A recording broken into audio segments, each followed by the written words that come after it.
سورۃ عبس آیت نمبر 24 سے 42 تک۔ اعوذ باللہ من الشیطان الرجیم، بسم اللہ الرحمن الرحیم، 30ویں پارے کی یہ سورت ہے۔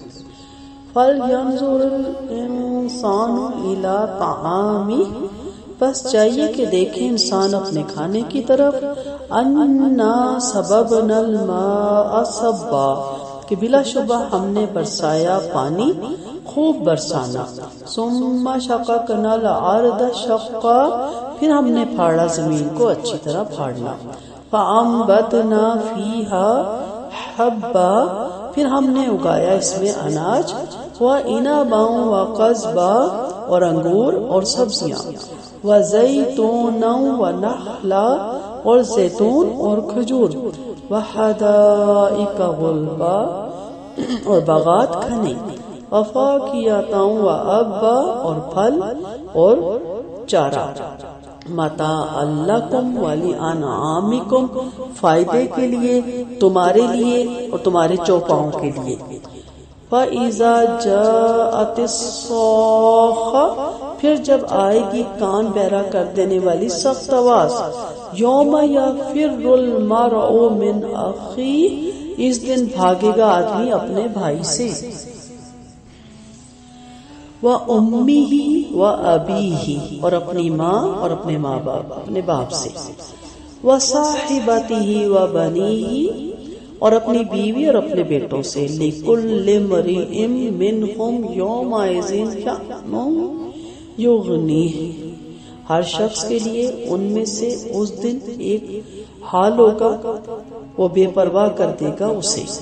وجوہ یومئذ مسفرہ، کئی چہرے اس دن چمکنے والے ہوں گے، ضاحکۃ مستبشرہ، ہنسنے والے حشاش بشاش، ووجوہ یومئذ علیہا غبرہ، اور کئی چہرے اس دن ان پر غبار ہوں گے، ترہقھا قطرہ، ڈھانپتی ہوگی ان کو سیاہی، اولئک ھم الکفرۃ الفجرہ، یہی لوگ ہیں کافر اور فاجر۔ جی، گزشتہ جو ہمارے اس کی آدھی ہم نے صورت کی، اس میں انسان کے پیدا کرنے اور مارنے کا ذکر تھا۔ اب اس کی زندگی اور بقا کے سامان کو یاد دلایا گیا ہے کہ جو اگرچہ انسان کی ذات سے تعلق نہیں رکھتے مگر ان کے بغیر وہ زندہ بھی نہیں رہ سکتا۔ اللہ تعالیٰ نے فرمایا کہ اپنی قریب ترین چیز کھانے ہی کو دیکھ لو کہ اس کی تیاری کے لیے ہم نے کائنات کی کتنی قوتوں کو مصروف کر رکھا ہے۔ پہلے زمین پر خوب اچھی طرح پانی برسایا، پھر اسے پھاڑ کر اس میں سے اناج، سبزیاں، زیتون، انگور، کھجور اور میوے اگائے جن سے تم خوب فائدہ اٹھاتے ہو، اور اسی زمین ہی سے ہم نے تمہارے جانوروں کے لیے ایسی نباتات اگائی جو انہی کے لیے خاص ہے، انسان انہیں نہیں کھاتے۔ ذرا سوچو تو ایک گھاس کے تنکے کی کیا طاقت تھی کہ زمین کو پھاڑ کر باہر نکل آتا، بیچ میں یہ طاقت ہم ہی نے رکھی کہ وہ زمین پھاڑ کر باہر نکل آتا ہے۔ اللہ تعالیٰ فرماتا ہے، اے لوگو، کائنات کا یہ عظیم الشان سلسلہ اور یہ تمام چیزیں تمہاری اور تمہارے کام آنے والے جانوروں کی زندگی کے سامان کے لیے بنائی گئی ہیں۔ آپ اپنی ناشکریوں کو دیکھو کہ تمہاری خاطر یہ سب کچھ بنا سکتا ہوں، مگر تمہارے خیال میں تمہیں مرنے کے بعد زندہ نہیں کر سکتا؟ ہرگز نہیں، میں تمہیں ضرور زندہ کروں گا دوبارہ۔ پھر قیامت کا نقشہ کھینچا گیا سور پھونکنے کا، کہ کانوں کو بہرا کر دینے والی سخت آواز کے بارے میں۔ جب سور میں پھونکا جائے گا تو قیامت ایک نہایت ہیبت ناک آواز کے ساتھ واقع ہو جائے گی جو کانوں کو بہرا کر دے گی۔ مطلب یہ کہ آج تو حق کا انکار کرنے والے رسول اللہ صلی اللہ علیہ وسلم کی دعوت اور تبلیغ سے اپنے کان بند کیے ہوئے ہیں، لیکن اس دن کیا کریں گے جس دن اللہ تعالیٰ کے حکم سے سور میں پھونکا جائے گا اور اس کی آواز کانوں کے پردے پھاڑ دے گی۔ دنیا میں قریبی رشتہ داریاں ایسی ہوتی ہیں کہ ایک دوسرے کے لیے جان تک قربان کرنے کو تیار ہو جاتے ہیں، لیکن روز قیامت ایک دوسرے کو پہچاننے کے باوجود ہر کوئی دوسرے سے بھاگے گا۔ اس وقت ہر شخص کو اپنے جان کے لالے پڑے ہوں گے۔ باپ اور اقارب ایک دوسرے کو اس خیال کی وجہ سے نہیں پوچھیں گے کہ کہیں کوئی اس کی نیکیوں میں نہ مانگ لے، یا رشتہ دار کوئی حق نہ مانگ لے، یا اس کے خلاف کوئی گواہی نہ پیش کر دے، ظلم کے بدلے میں اس کے گناہ نہ ہو۔ اس کو گناہ نہ اٹھانے پڑ جائیں، ہر کوئی ایک دوسرے سے بھاگے گا۔ یہی وہ رشتے ہیں نا جن کی خاطر آپ اپنی آخرت خراب کرتے ہیں۔ یہ رشتے اس دن آپ کو دنیا میں خیر بھول جاتے ہیں، اور جب آپ قبر میں ہوتے ہیں تو کم ہی کوئی یاد رکھتا ہے، لیکن حشر کے میدان میں یہ بالکل آپ سے جان چھڑائیں گے۔ حشر کے دن اٹھنے کی کیا حالت ہے؟ ام المومنین حضرت عائشہ رضی اللہ عنہا سے روایت ہے کہ نبی کریم صلی اللہ علیہ وسلم نے فرمایا، قیامت کے دن لوگ ننگے بدن، ننگے پاؤں اور بے ختنہ اٹھائے جائیں گے۔ ام المومنین عائشہ رضی اللہ عنہا نے پوچھا، مرد و زن کے ستروں کا کیا بنے گا؟ کیا اس طرح شرمگاہوں پہ نظر نہیں پڑے گی؟ آپ صلی اللہ علیہ وسلم نے فرمایا، اس آیت کی تلاوت کی، لِكُلِّ امْرِئٍ مِّنْهُمْ يَوْمَئِذٍ شَأْنٌ يُغْنِيهِ، ان میں سے ہر شخص کا اس دن ایسا حال ہوگا جو اسے دوسرے سے بے پرواہ کر دے گا۔